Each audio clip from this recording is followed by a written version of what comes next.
Welcome to Video News, everybody. Week 5 is in the books, and boy, talk about the parity in this league, forget about it. You could be in 9th place, and you're still literally one game out from 2nd place. One friggin' game.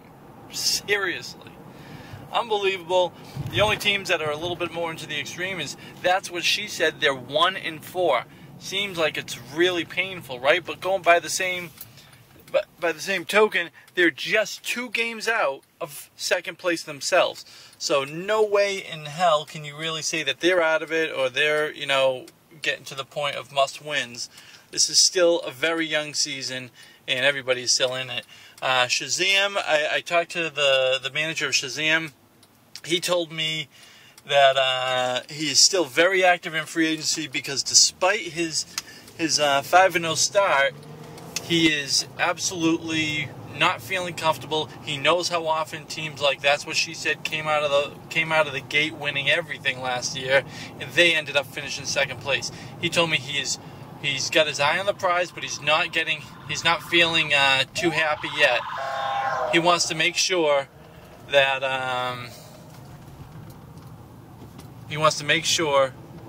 that his team is going to be in it for the long haul. So he is shoring up everything that he can with backups and being very active still in the league, not sitting pretty. Conversely, talk to the manager of City Loves My Pork, and boy, did he have some words.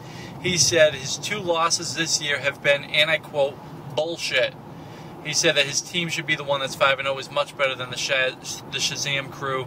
And, I mean, he just has a very flamboyant, showboat style to him.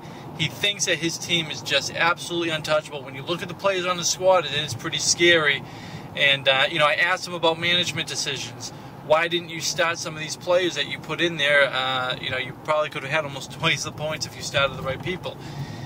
And he said that there were disciplinary issues going on. Brendan Roethlisberger had missed a couple of meetings during the week. He benched him.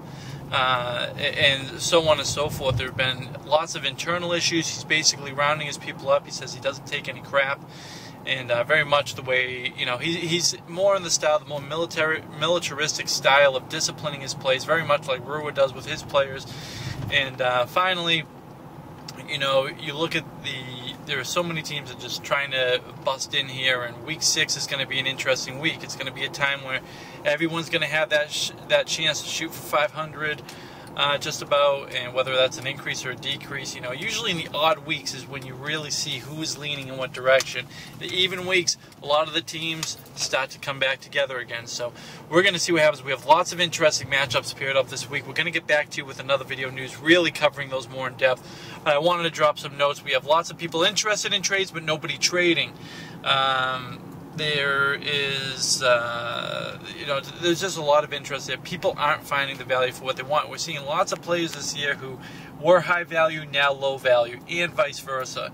Certain teams know how to get the trades done, and other teams not so much. So you're seeing movement. You look at teams like the Ruas, the Fatties, and the Crips. They're getting these moves done. Each one of those teams have made 2 trades. So, there's an issue where people are overvaluing maybe their own players, things like that are going on. But nonetheless, the teams that trade, they're not guaranteed any more victories. So, everyone's got to make the right move for themselves. It's going to be interesting to see if we have even more trades. Already have had 3 trades during this season. So, that's very active. Usually we have 2 to 3 per year. And it'll be interesting going forward. Thank you very much for watching. We'll catch you on the next one. Peace!